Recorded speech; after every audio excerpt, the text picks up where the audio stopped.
Planck's ने कहा कि इलेक्ट्रोमैग्नेटिक रेडिएशन एक पार्टिकल्स का नेचर शो करता है। किसका? पार्टिकल्स का। समझे नहीं तुम लोग? पार्टिकल्स मतलब छोटा छोटा ऐसे पीस होगा, मतलब उसका छोटा स्मॉलेस्ट पार्टिकल्स, मतलब ये जो रेडिएशन है वो पार्टिकल है। पार्टिकल मतलब समझ रहे हो कि नहीं? नहीं समझ रहे हो? समझ गए ना? अब सुनो, तो प्लांक की थ्योरी जो दी उसने कहा कि ये पार्टिकल्स है। लोगों ने पूछा कैसे है, तो उसने बताया पार्टिकल्स की ज़रूरत क्यों पड़ी।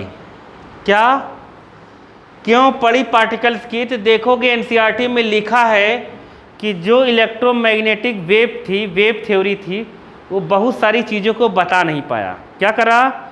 बहुत सारी चीज़ों को बता नहीं पाया। वेव थ्योरी बता देता है डिफ्रैक्शन को।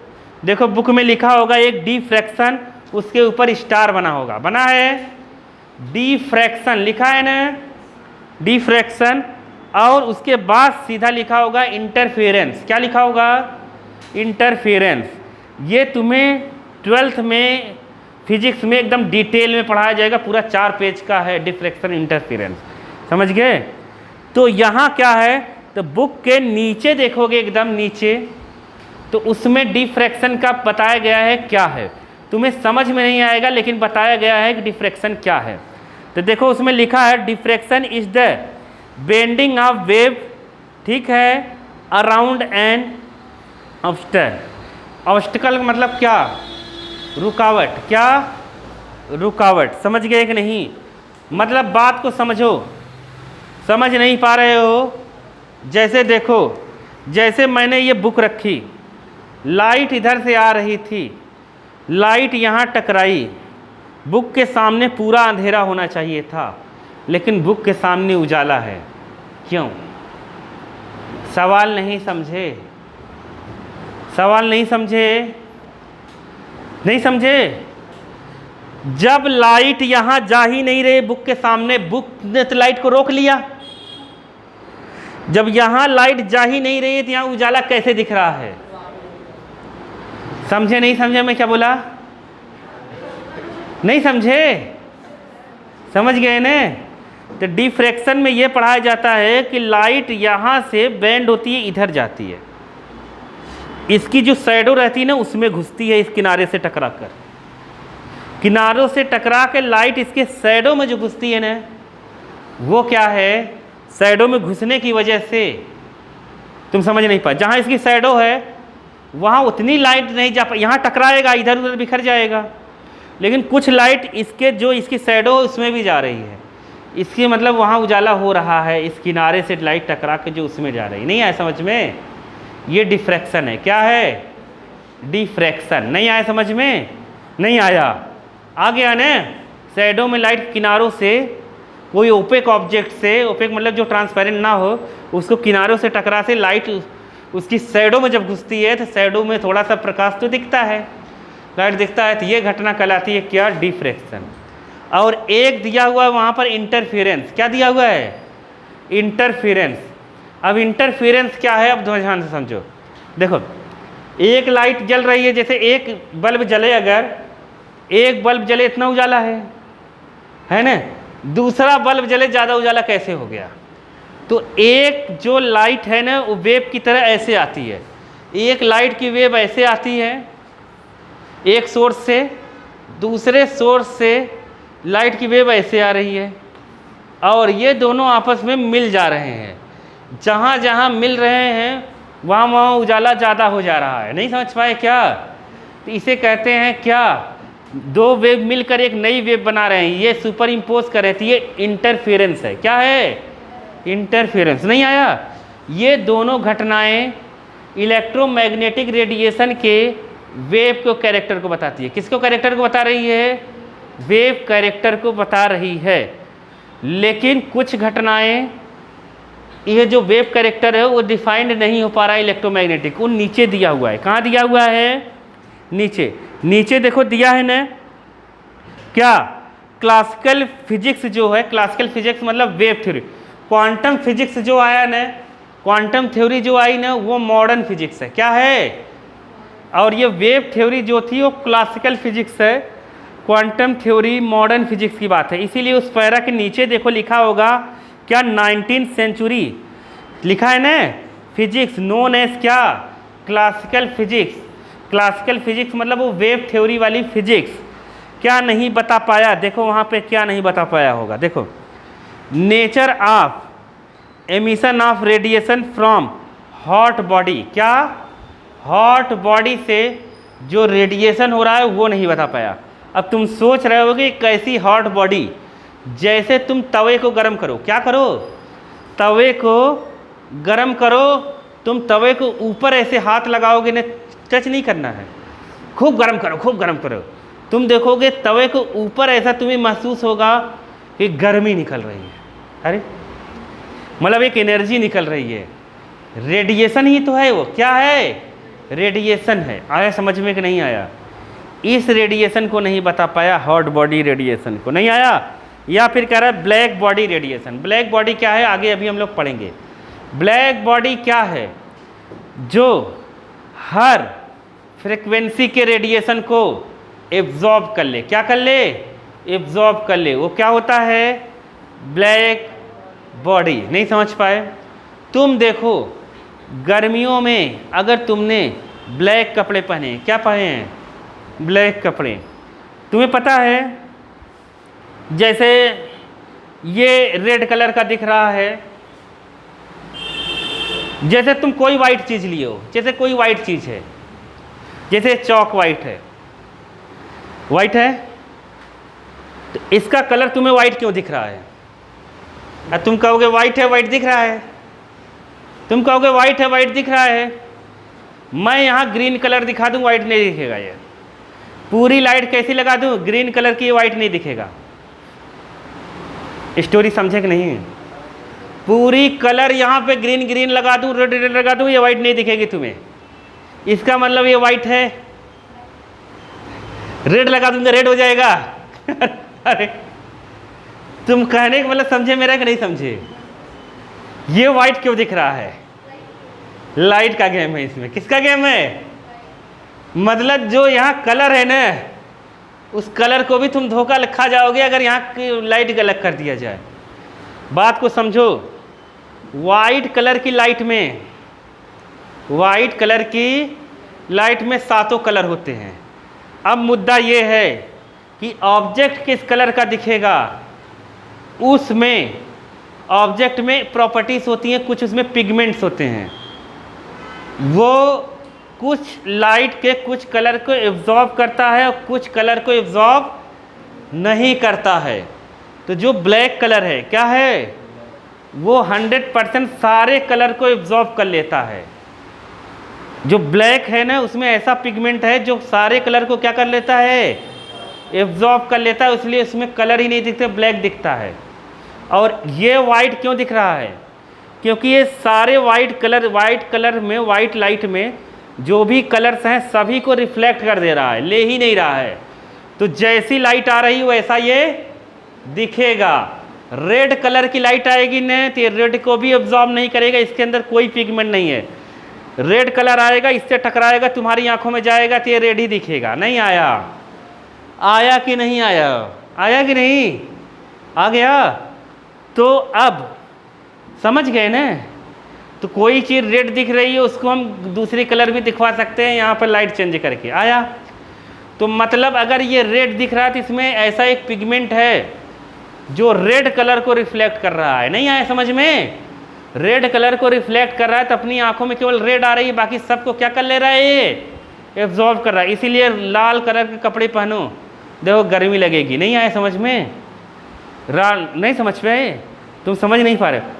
ब्लैक कलर के कपड़ों में गर्मी सबसे ज़्यादा लगेगी, इसीलिए नेता लोग कौन सा कलर का कपड़ा पहनते हैं, सफ़ेद कलर का। वाइट कलर का पहनने में सबसे अच्छा ये बात है, तुम्हें गर्मी सबसे कम लगेगी। क्यों? क्योंकि वो आएगी तो मोस्टली चीज़ों को रिफ्लेक्ट कर देगी। नहीं आया समझ में? आया कि नहीं? तो ये ऐसे नीचे नहीं। दूसरा क्या है, इजेक्शन ऑफ इलेक्ट्रॉन। ये देखा गया प्रैक्टिकली। ये समझ गए पहला टॉपिक। ये वेव थ्योरी से डिफाइन नहीं हो पाई। किससे नहीं डिफाइन हो पाई? वेव थ्योरी से। किसी चीज़ों को तुम गर्म करो, क्या करो, गर्म करो तो उसके ऊपर ऐसे तुम्हें ऐसा महसूस होता है एनर्जी निकल रही है, वो वेव थ्योरी से नहीं डिफाइन हो पाई। नहीं आया समझ में? ये देखा गया बालक, ये देखा गया कि अगर मेटल पे सनलाइट पड़ती है, कुछ मेटल्स हैं, डायरेक्ट अगर एक फ्रिक्वेंसी की, मिनिमम फ्रिक्वेंसी की लाइट उस पर पड़ जाए तो उससे इलेक्ट्रॉन बाहर निकलने लगते हैं। क्या बाहर निकलने लगते हैं? उसको भी वेव थ्योरी से नहीं बता पाए, इसे कहते हैं फोटो इलेक्ट्रिक इफेक्ट। आज का जो सोलार पैनल आ रहा है ना, कौन सा सोलर पैनल, उसमें यही फिनोमिनाज होती हैं। पैनल्स में मेटल्स लगा देते हैं, वो मैं बताऊंगा अभी। लाइट पड़ती है, उससे इलेक्ट्रॉन तुरंत मूव करने लगता है, इलेक्ट्रॉन जैसे ही मूव करता है इलेक्ट्रिसिटी फ्लो होने लगती है। सोचो 20-20 साल की गारंटी दे के चला रहे हैं ये।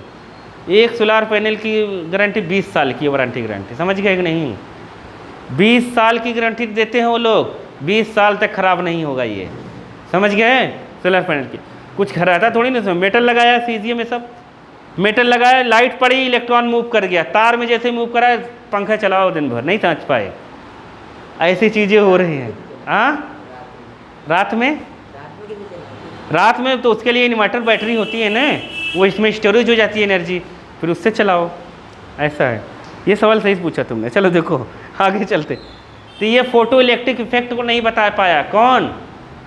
Old theory. तो नई थ्योरी फिर किसने बताई? प्लैंक ने, क्वांटम थ्योरी, मॉडर्न फिजिक्स। क्या मॉडर्न फिजिक्स आ जाएगी फिर। आगे चलते हैं। Variation of heat capacity of solid as function of temperature, समझ गए? तो हीट कैपेसिटी ये तुम लोग आगे पढ़ोगे, ये भी नहीं बता पाए, यहाँ कहीं नहीं बताया जाएगा हीट कैपेसिटी, इस पर हम इस पर ध्यान नहीं देंगे। ये तुम्हें फिजिक्स केमिस्ट्री दोनों में थर्मोडायनेमिक्स में पढ़ाया जाएगा, ठीक है? आगे चलते। स्पेक्ट्रम को नहीं बता पाया, किसके? स्पेक्ट्रा को नहीं बता पाया। स्पेक्ट्रा मतलब समझ गए, अलग अलग टाइप से एनर्जीज निकलती हैं, उसको भी नहीं बता पाया ये। तो ये पेपर में आएगा नहीं, लेकिन तुम्हें जानकारी होनी चाहिए। तुम्हें डायरेक्ट आएगा ब्लैक बॉडी क्या होती है। देखो अगले पैरा में थोड़ा इटैलिक वर्ड में लिखा होगा द आइडियल बॉडी, लिखा है द आइडियल बॉडी, लिखा है कि नहीं? अरे ये जहाँ बना होगा उसके जस्ट ऊपर पैरा में देखो लिखा होगा, बोल टेढ़ा करके द आइडियल बॉडी, लिखा है कि नहीं? मिला ना? तो मैंने तुम्हें वैसे भी बता दिया कि ब्लैक बॉडी क्या होती है। ब्लैक बॉडी क्या होगी मैंने बताया ना, क्या होगी बताओ? अरे बताया तो था भी। जो सभी रेडिएशन की फ्रिक्वेंसी को क्या कर ले? एब्जॉर्ब कर ले, वो बॉडी क्या कहलाएगी? Black body. आया कि नहीं आया? देखो वही लिखा है वहाँ पर, देखो मैं पढ़ता हूँ। The ideal body which emit या एब्जॉर्ब क्या कर ले? रेडिएशन ऑफ ऑल फ्रिक्वेंसीज, क्या करे? सभी फ्रिक्वेंसीज के रेडिएशन को क्या कर ले? एब्जॉर्ब या एमिट। एमिट मतलब क्या? बाहर निकाले। नहीं समझ पाए क्या? बाहर निकाले, समझ गए? ब्लैक बॉडी क्या है? जो सभी फ्रिक्वेंसीज की रेडिएशन को एब्जॉर्ब कर लेगी या फिर क्या करेगी? एमिट करेगी, मतलब बाहर उत्सर्जित करेगी, या एब्जॉर्ब कर लेगी या बाहर निकालेगी, ऐसा कहने का मतलब है। आया कि नहीं आया? ब्लैक बॉडी, बस इतना ही अपने को पढ़ना है। और इस तरह के रेडिएशन को या एमिशन को हम लोग कहते हैं ब्लैक बॉडी रेडिएशन, अगर ब्लैक बॉडी से रेडिएशन हो रहा है तो। अब जो फिगर बना है T1 T2 लिख के उसके जस्ट नीचे आओ, नीचे आ गए? आए? तो उसमें देखो लिखा होगा प्लांक सजेस्ट। क्या लिखा होगा? प्लांक सजेस्ट लिखा है। मिल गया ना? तो अब प्लांक ने सजेस्ट किया इन सब को लेकर। अब यही है प्लांक थ्योरी। क्या है? Planck theory. प्लांक ने कहा, ध्यान से सुनो, जब जो चीज़ वेव में होती है, क्या होती है? वेव। क्या होती है? वेव हमेशा कंटिन्यूअस होती है। क्या होती है? बात समझ नहीं पाए। देखो जैसे ऐसे पानी की वेव चलती है तो क्या बीच में वेव टूट थोड़ी जाती है? कहीं भी डिसकंटिन्यूअस नहीं होता। जैसे रस्सी है, रस्सी को खिड़की से बांध के ऐसे झटके, तो जो एनर्जी मैं यहाँ दूंगा वहाँ पहुँचेगी, और बीच में कहीं भी टूटती नहीं है वो। मतलब ऐसा नहीं कि बीच में ब्रेक होके कहीं नहीं जाती है। तो वेव कंटिन्यूअस फॉर्म में होता है। किस फॉर्म में होता है? तो इसने कहा कि इलेक्ट्रोमैग्नेटिक रेडिएशन कंटिन्यूअस फॉर्म में नहीं होता। नहीं आया? नहीं समझे? इसने कहा क्या, प्लैंक ने, इलेक्ट्रोमैग्नेटिक रेडिएशन कंटिन्यूअस फॉर्म में नहीं होता। रेडिएशन मतलब वैसे भी मैंने तुम्हें बताया था एनर्जी से रिलेटेड है, ये समझ गए कि नहीं? मतलब जब रेडिएशन होता है तो उसमें से कंटिन्यूअस एनर्जी रिलीज नहीं होती, वो छोटे छोटे पैकेट के रूप में होती है। किस में होती है? पैकेट के रूप में एनर्जी रिलीज होती है, जिसे हम कहते हैं क्वांटम। क्या कहते हैं? क्वांटम। नहीं सारा समझ में आया? नहीं आया? पैकेट जो होता है मतलब एनर्जी जो है वो डिस्क्रीट है। क्या है? कंटिन्यूअस नहीं है, डिस्क्रीट है। मतलब जो सन से ऐसी एनर्जी आ रही है ना, वो ऐसे पैकेट आ रही है कि ऐसे आ रही है, भक्क से टकरा रहा है, भक्क से टकरा रहा है, भक्क से टकरा रहा है, ऐसा है वो कह रहा है। नहीं आया? जैसे ऐसे लगातार ऐसे वेव के फॉर्म में नहीं आ रही अपने पास, वो कह रहा है ऐसे आई, भक्क से बोर्ड से टकराई, फिर उसके बाद पीछे नंबर लगा हुआ है, ऐसे पार्टिकल्स के फॉर्म में आ रहे हैं। नहीं आया? नहीं समझे? पहले ये कहा गया था कि रेडिएशन जो आ रहा है वेव के फॉर्म में आ रहा है। वेव तो हमेशा कंटिन्यूअस शो करता है। क्या शो करता है? कंटिन्यूअस। और इसने कहा ये डिसकंटिन्यूअस है, ये छोटे छोटे पैकेट के फॉर्म में एनर्जी आ रही है। रेडिएशन कैसे आ रहा है? छोटे छोटे पैकेट के फॉर्म का एनर्जी आ रहा है। और उस स्मॉलेस्ट पार्टिकल्स को, पैकेट को हम क्या कहेंगे? क्वांटम। क्या कहेंगे? क्वांटम। ये स्मॉलेस्ट एनर्जी लेकर आएगा। क्या लेकर आएगा? एनर्जी लेकर आएगा। ये किसने कहा? प्लैंक ने। प्लैंक ने बस इतना ही कहा कि रेडिएशन कंटिन्यूअस फॉर्म में नहीं होगा। क्या नहीं होगा? वो डिसकंटिन्यूअस फॉर्म में होगा। क्या होगा?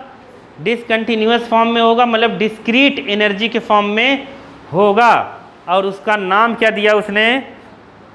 क्वांटम। उसने बताया energy directly proportional to frequency होगा। कितने होगा? फ्रीक्वेंसी। समझ गए? तो बहुत सारी चीज़